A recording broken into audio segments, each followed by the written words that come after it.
all forgot that that's the one thing that we all have in common, that we all came from the same place and we're all going back to the same place.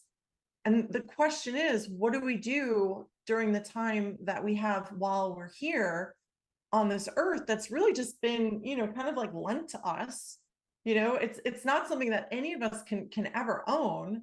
And when we feel like that we own it, then we have to fight for it. And we have to look around and say, well, no, it's not yours. And then I start to create a reality of delineation and looking at other folks that it's their fault and saying that I could be a victim, so I need to defend myself. And I think that that's kind of like the mechanics of what's everyone's like living through. And you have, folks on the Palestinian side are being, trained, like, even though like they're born as humans, like everyone starts out the same, they're being trained just like, children in Israel are being trained, so you cannot be a whole person, accept in our society and feel the love of God and have an abundant life. You can't feel that humanity inside of you that you were born with, like your birthright, until you take over that land, because you'll feel it then. You have to be on that land to feel it.